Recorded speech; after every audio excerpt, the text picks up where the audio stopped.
Marcus Chun had always thought the Galactic Compatibility Program was a joke. The idea that some advanced alien computer could match species across the galaxy for optimal partnerships seemed like something out of a bad science fiction movie. Yet here he was, sitting in a sterile white room aboard Station Kepler 442b, waiting to meet his assigned compatibility partner. The program had been introduced 3 years ago when humanity first made contact with the Galactic Federation. Earth's inclusion in a vast network of civilizations came with conditions, one of which was participation in their social integration protocols. Every human between the ages of 18 and 40 was required to register for potential cross-species partnerships. Most people treated it like a bizarre form of speed dating that would never amount to anything. Marcus had only signed up because his job at the Terraforming Corporation required Federation clearance. He never expected to actually get matched, let alone be summoned halfway across the galaxy for a face-to-face meeting. The message had been brief: compatibility rating 99.7%. Immediate meeting required. Transportation provided. The door slid open with a soft hiss, and Marcus straightened in his chair. What entered was not what he had expected. The alien was barely 3 feet tall, with pale blue skin that seemed to shimmer slightly in the artificial light.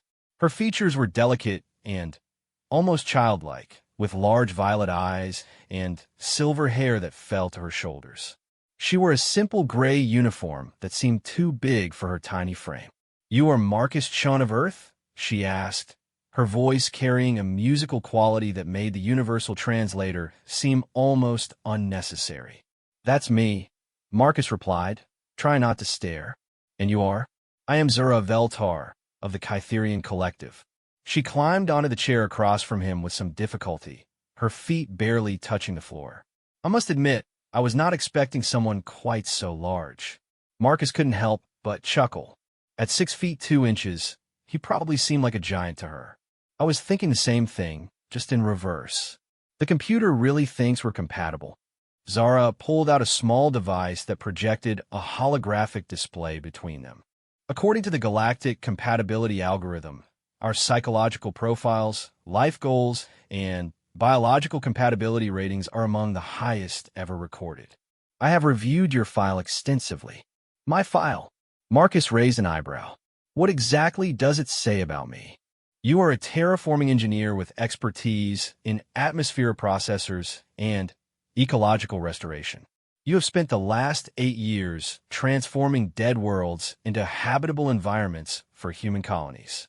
Your psychological profile indicates high levels of patience, problem-solving ability, and protective instincts." She paused, tilting her head slightly. "You also have a tendency to take on projects that others consider impossible." Marcus felt a strange mix of pride and unease. "That's surprisingly accurate. What about you?" "I am a xenobiologist specializing in the development of symbiotic ecosystems. My people, the Kytherians, are facing extinction. Our home world is dying, and we have been unable to find a suitable new planet. Every world we have attempted to colonize has rejected our biology." Her violet eyes met his. "The algorithm believes that human terraforming techniques, combined with my understanding of Kytherian biology, could save my species." The weight of her words settled over Marcus like a heavy blanket. This wasn't about romance or companionship. This was about survival. An entire species was depending on what happened in this room. "How many of your people are left?" he asked quietly. "Approximately 12 million, scattered across refugee ships and temporary colonies. Our population has declined by 70% in the last 50 years. Zara's voice remained steady, but Marcus could see the pain in her eyes. "We have perhaps 1 generation left before our genetic diversity becomes unsustainable." Marcus leaned forward, his engineer's mind already working on the problem. "What makes Kytherian biology so incompatible with standard terraformed worlds?" Zara's expression brightened slightly. "We require a very specific atmospheric composition and soil pH balance. Our cellular structure is silicon-based rather than carbon-based, and we need certain crystalline minerals that most worlds lack. Traditional terraforming focuses on carbon-based life compatibility. But that's not impossible to work around, Marcus mused. It would require completely rethinking the terraforming process. But he paused, realizing what he was saying. I'm talking about starting over, developing entirely new techniques. It could take years. The Galactic Federation has already provided us with a research facility and unlimited resources, Zara said, leaning forward eagerly. They want this partnership to succeed as a proof of concept for future interspecies collaborations. If we can save the Kytherians, it will revolutionize how the galaxy approaches species preservation. Marcus sat back in his chair, overwhelmed by the magnitude of what was being asked of him. Save an entire alien species. Revolutionize terraforming. Change the course of galactic history. It was exactly the kind of impossible project that his profile had said he couldn't resist. So, he said finally, where do we start? 3 weeks later, Marcus found himself standing in the largest research facility he had ever seen. The Helix station orbited a gas giant in neutral space, its massive rings containing laboratories, living quarters, and manufacturing facilities that could support thousands of researchers.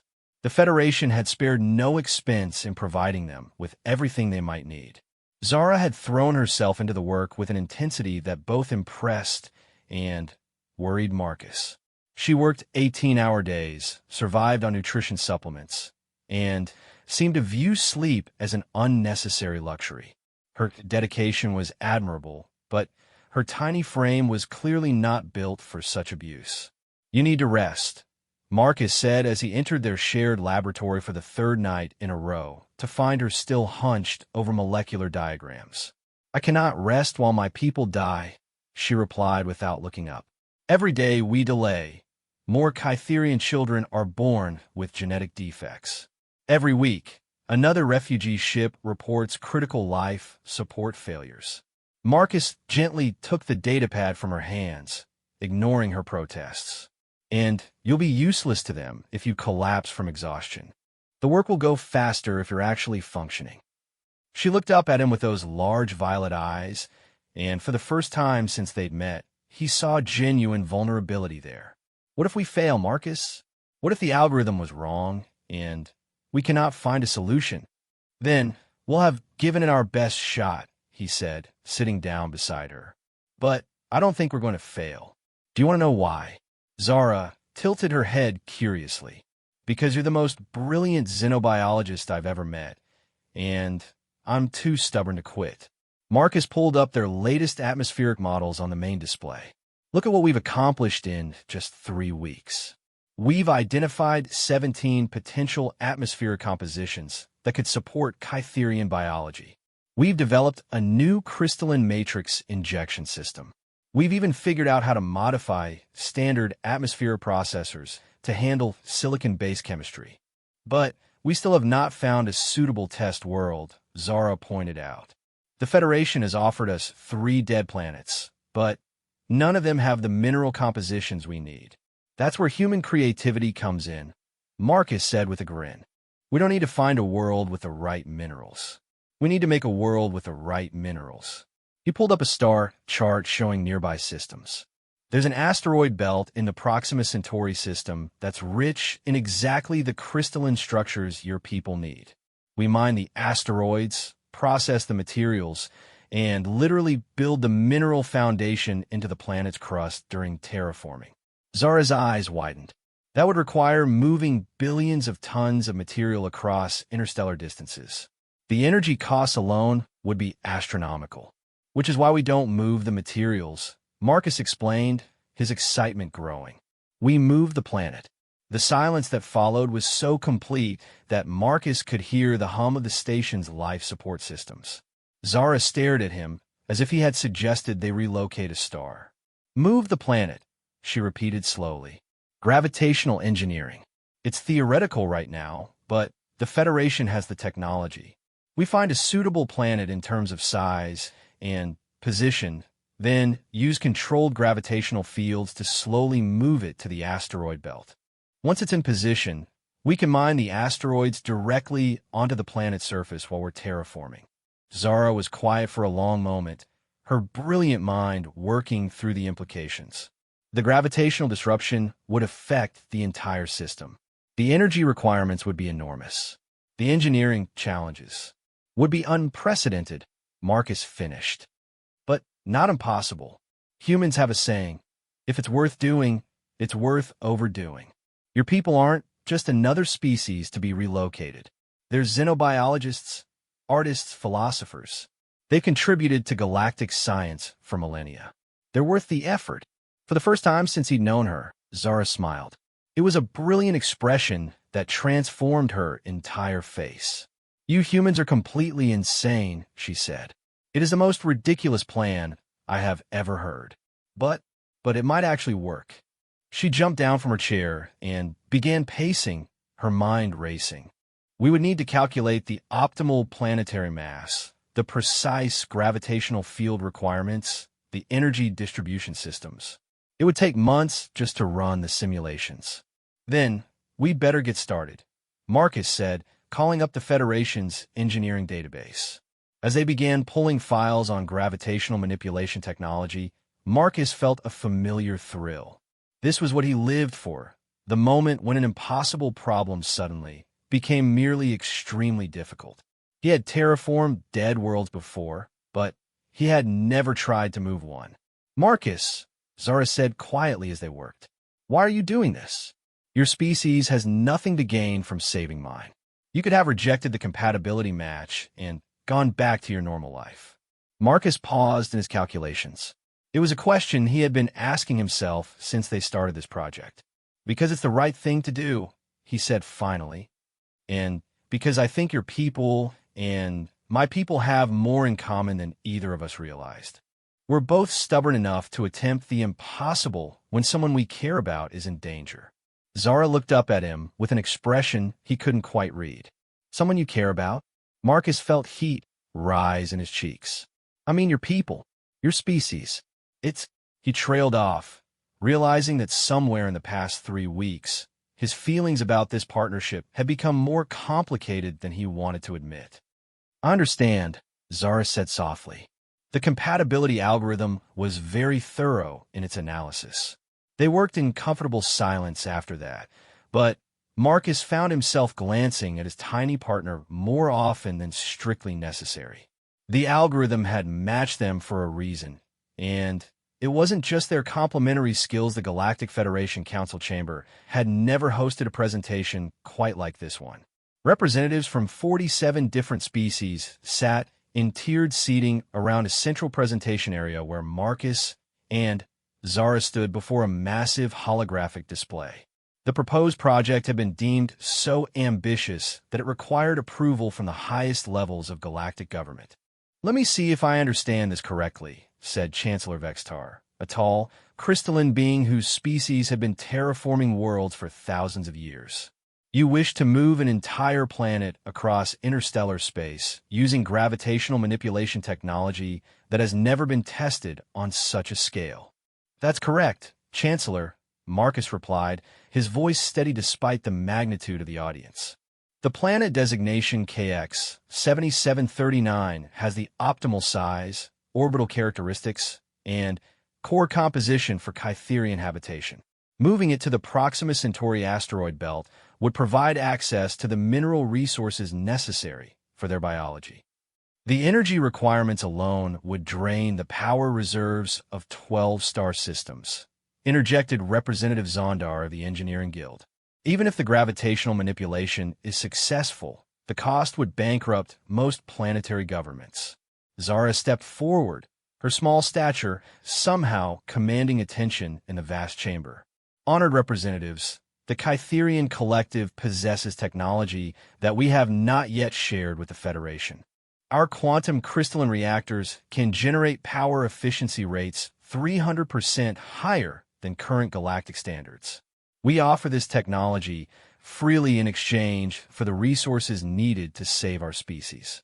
A murmur ran through the chamber. Quantum crystalline reactors were theoretical technology that most species believed impossible to achieve. You have working quantum reactors? Chancellor Vextar leaned forward with obvious interest. Why was this not mentioned in your refugee applications?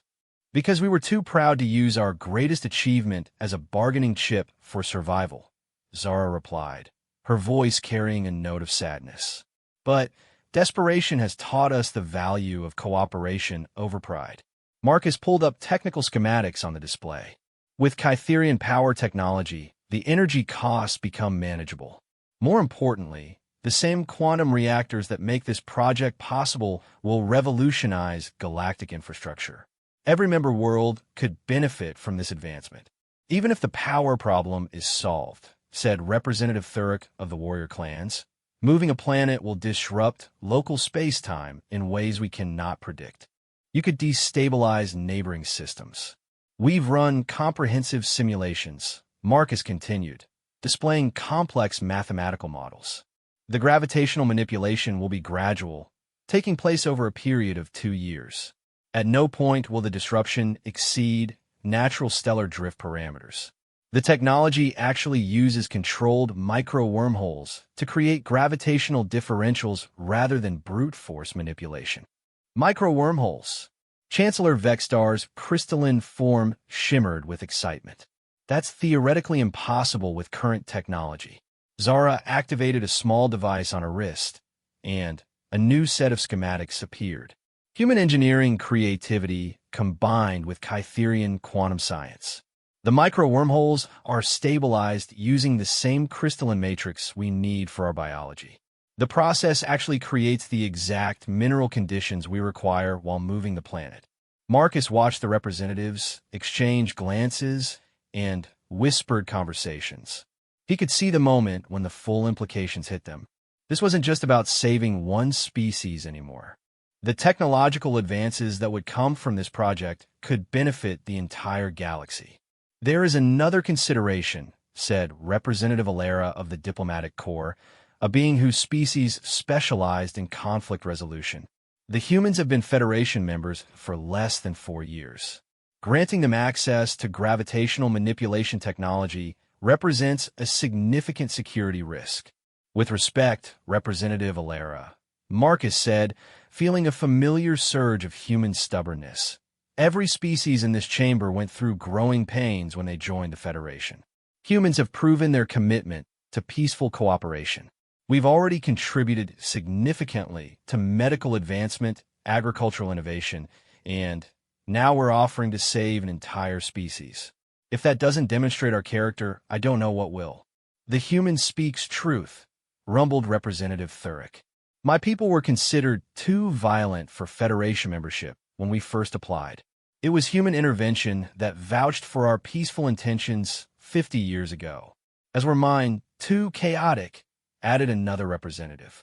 The humans have shown remarkable ability to find solutions where others see only problems.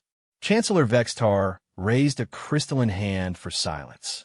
The question before us is not whether humans can be trusted, but whether this project can succeed.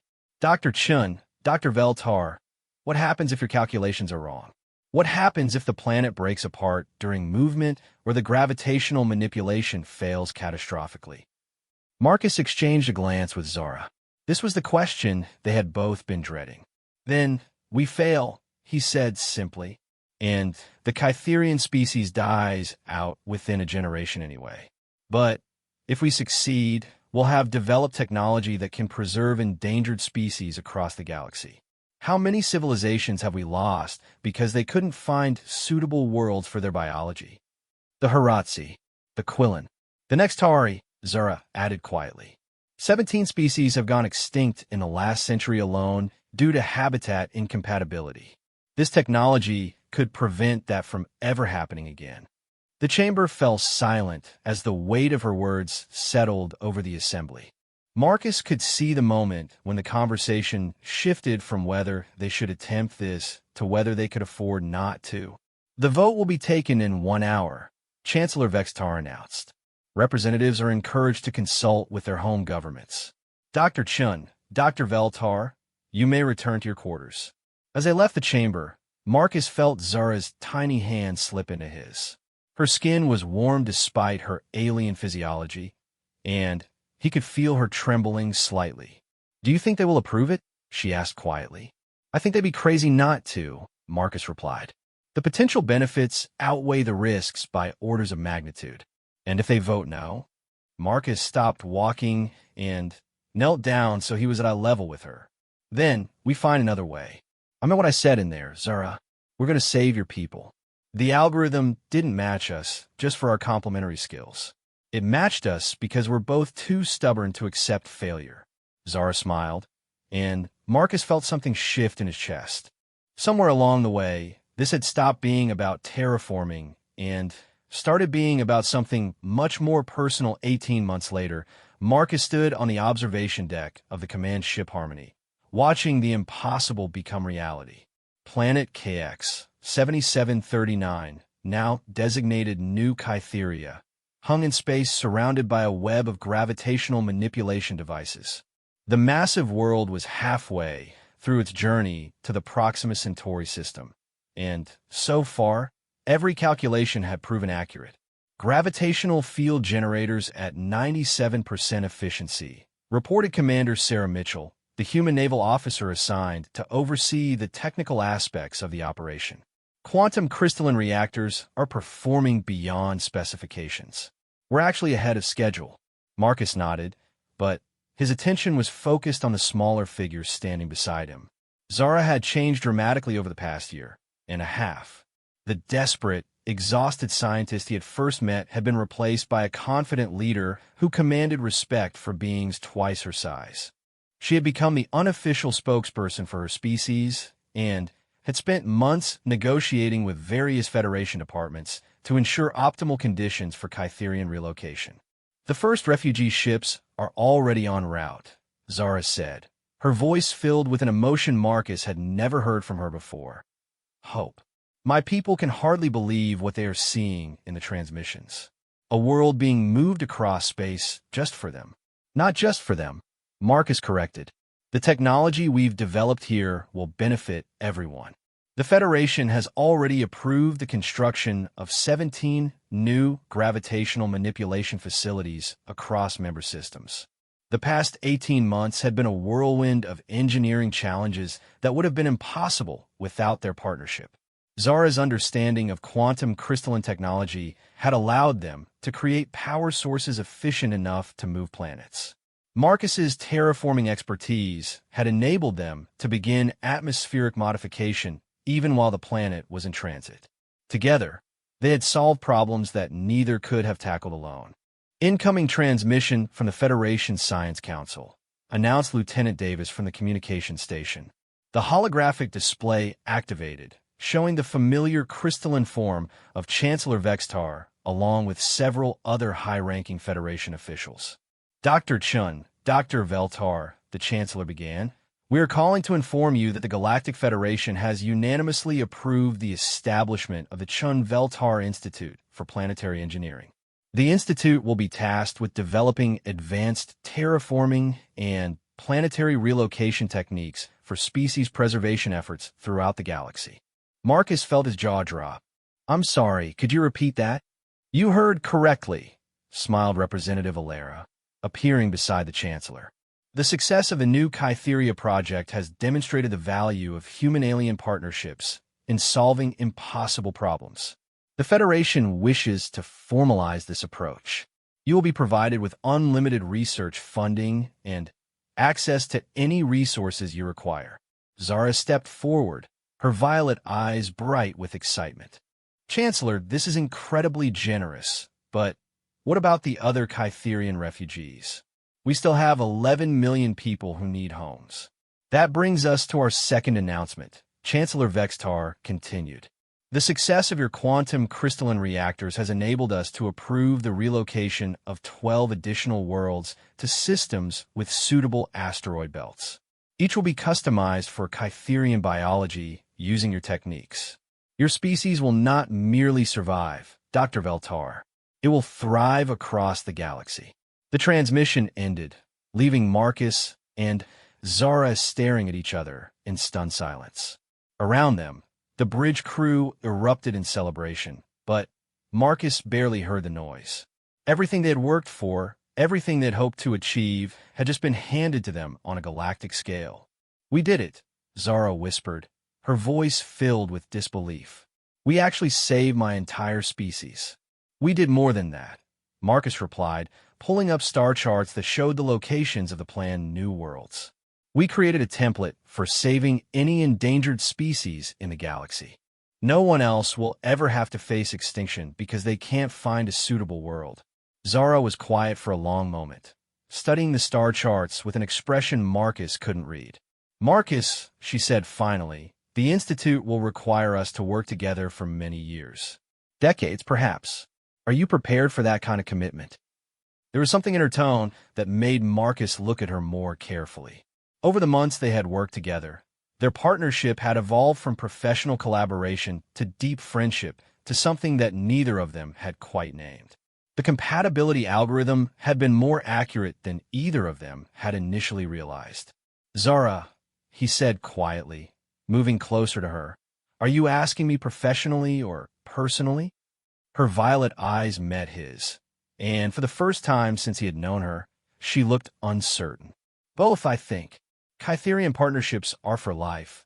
Marcus, if we are to continue working together, if we're to run this institute together, then, well, the algorithm matched us for a reason." Marcus knelt down, so he was at her eye level, the same way he had in the Federation Council chambers months ago. "Are you asking me to be your life partner, Dr. Veltar?" "I'm asking if you would consider the possibility, Dr. Chun," she replied, her musical voice soft but steady. "Our species are different in many ways, but we work well together. We think well together. And I have grown quite fond of your impossible human optimism." Marcus laughed, feeling a warmth spread through his chest that had nothing to do with the ship's environmental systems. "I thought you'd never ask." "Yes, Zara. To the Institute, to the partnership, to all of it. The algorithm was right about us." She smiled that brilliant smile that transformed her entire face, and Marcus realized that his life had indeed changed forever the day he walked into that sterile white room on Station Kepler, 442b. He had expected to meet an alien. Instead, he had found his future. "There is one more thing," Zara said, pulling out a small device. "I've been working on a project of my own during our spare time. A gift for you." The device projected a holographic image of a small, blue-green world orbiting a yellow sun. "It is called Earth 2, a planet specifically terraformed for human biology using Kytherian quantum technology. Perfect atmospheric composition, optimal mineral distribution, ideal climate patterns. I thought perhaps, if we are to be partners in all things, we should have a world of our own." Marcus stared at the projection, speechless. She had designed an entire planet for him. For them. "Of course, it will take 3 years to complete the terraforming process," Zara continued, suddenly, sounding nervous. "And the orbital mechanics are quite complex. But, I thought," Marcus silenced her with a gentle touch to her small hand. "It's perfect," he said. Everything about this is perfect. 5 years after their first meeting, Marcus stood in the garden of their home on Earth 2, watching Zara tend to a hybrid ecosystem that shouldn't have been possible. Kytherian crystalline trees grew alongside Earth roses, their silicon-based structures creating prismatic rainbows in the afternoon sunlight. The impossible garden was a perfect metaphor for their entire life together. "The atmospheric composition is perfect," Zara announced, checking readings on a handheld device. "Carbon dioxide at optimal levels for your plants, silicate particulates at perfect concentrations for mine. The symbiotic relationship is even more successful than we predicted." Marcus smiled as he watched his wife work. The past 5 years had been a whirlwind of success that neither of them could have imagined. The Chun-Veltar Institute had become the most prestigious scientific organization in the galaxy. They had successfully relocated 43 endangered species to suitable worlds. The quantum crystalline reactor technology had revolutionized galactic infrastructure, and their marriage had become a symbol of interspecies cooperation throughout Federation space. "Incoming transmission," announced their home's AI system. "Priority 1 from the Institute."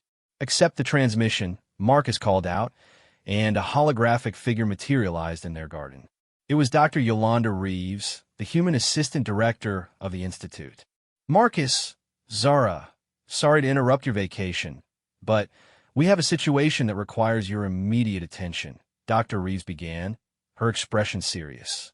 "We've received a distress call from the Outer Rim. An unknown species calling themselves the Vrex are facing extinction due to a nova that will destroy their home system within 6 months."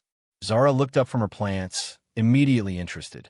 "What makes this situation unusual enough to require our personal attention?" "The Vrex are energy beings," Dr. Reeves explained. "They exist as pure consciousness within plasma fields. Traditional relocation is impossible because there are no natural plasma environments suitable for their biology anywhere in known space." Marcus exchanged a glance with Zara. After 5 years of impossible projects, they had learned to recognize the truly challenging cases. "What are you thinking, Dr. Reeves?" "We need to create an artificial star," she said simply.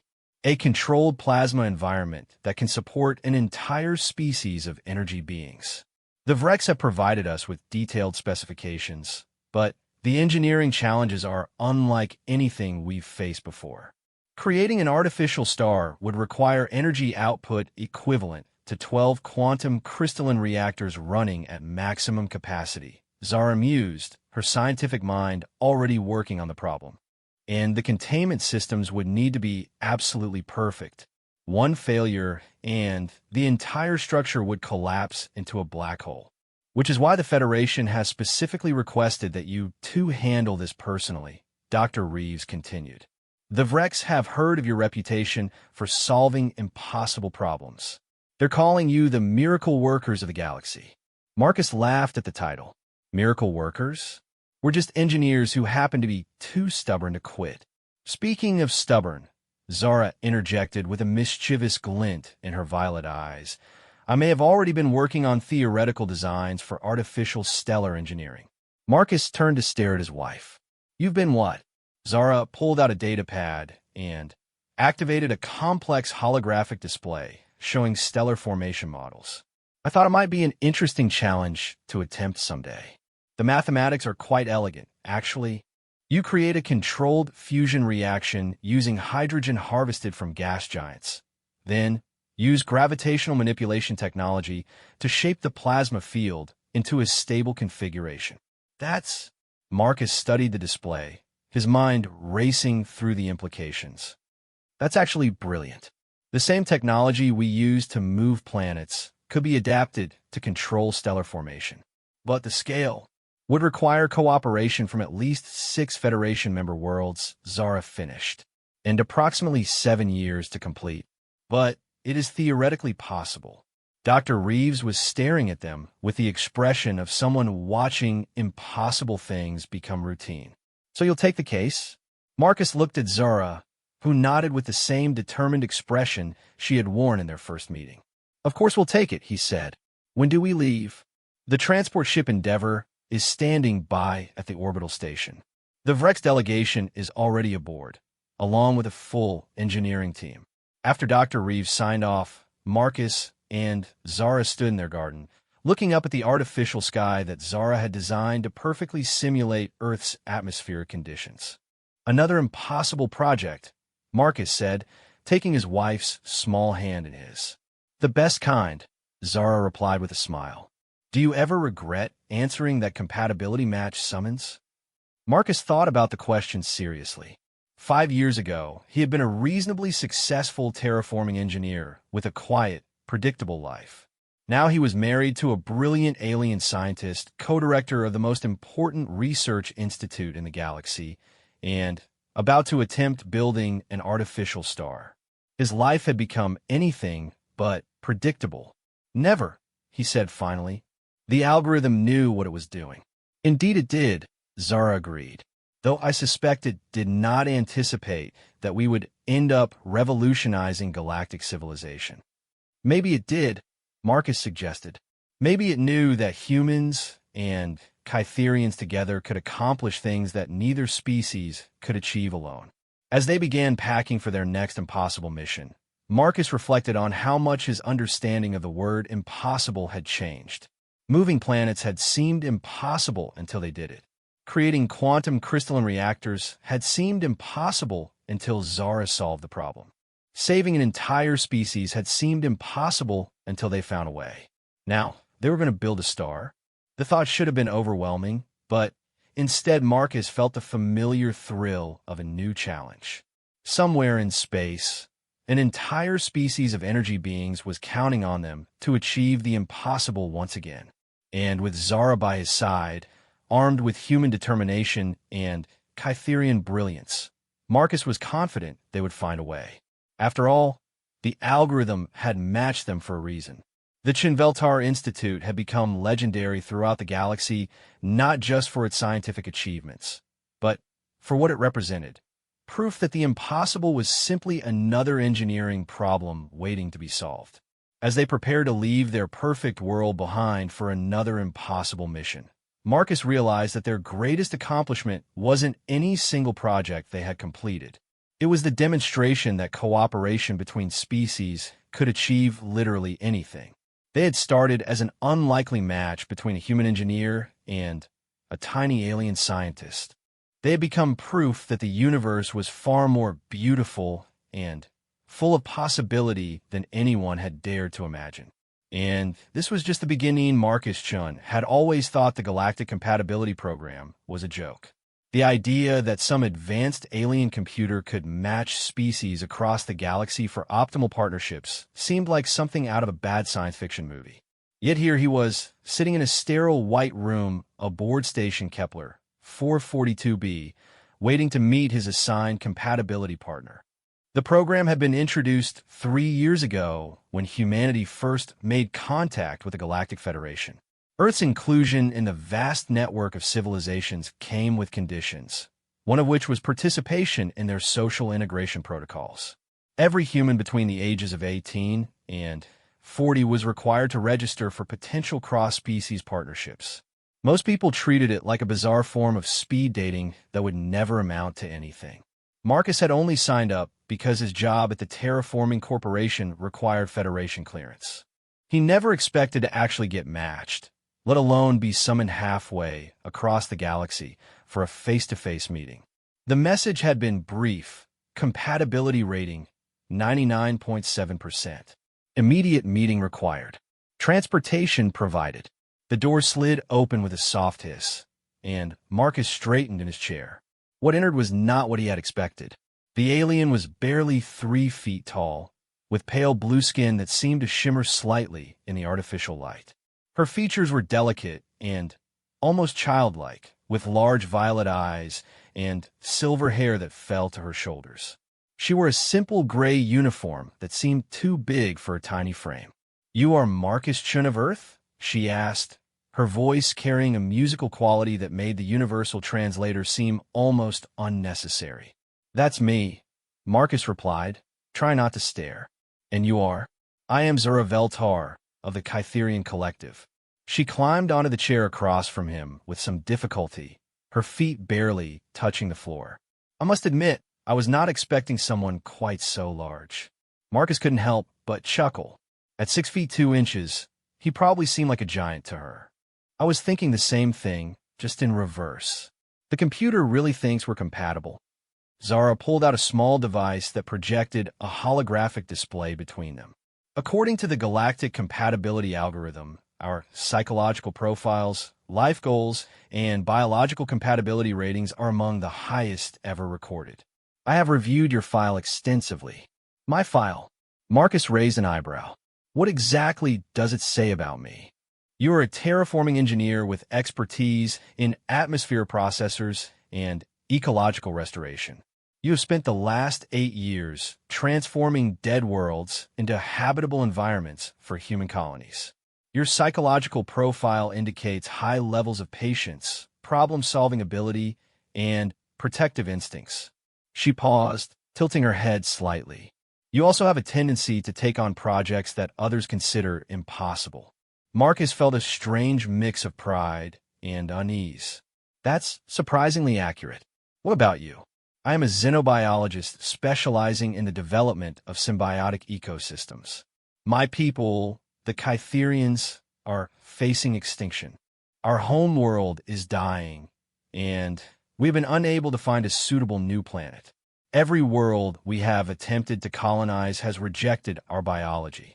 Her violet eyes met his. The algorithm believes that human terraforming techniques, combined with my understanding of Kytherian biology, could save my species. The weight of her words settled over Marcus like a heavy blanket. This wasn't about romance or companionship. This was about survival. An entire species was depending on what happened in this room. How many of your people are left? He asked quietly. Approximately 12 million, scattered across refugee ships and temporary colonies. Our population has declined by 70% in the last 50 years. Zara's voice remained steady, but Marcus could see the pain in her eyes. We have perhaps one generation left before our genetic diversity becomes unsustainable. Marcus leaned forward, his engineer's mind already working on the problem. What makes Kytherian biology so incompatible with standard terraformed worlds? Zara's expression brightened slightly. We require a very specific atmospheric composition and soil pH balance. Our cellular structure is silicon-based rather than carbon-based, and we need certain crystalline minerals that most worlds lack. Traditional terraforming focuses on carbon-based life compatibility. But that's not impossible to work around, Marcus mused. It would require completely rethinking the terraforming process, but he paused, realizing what he was saying. I'm talking about starting over. Developing entirely new techniques. It could take years. The Galactic Federation has already provided us with a research facility and unlimited resources, Zara said, leaning forward eagerly. They want this partnership to succeed as a proof of concept for future interspecies collaborations. If we can save the Kytherians, it will revolutionize how the galaxy approaches species preservation. Marcus sat back in his chair, overwhelmed by the magnitude of what was being asked of him. Save an entire alien species. Revolutionize terraforming. Change the course of galactic history. It was exactly the kind of impossible project that his profile had said he couldn't resist. So, he said finally, where do we start?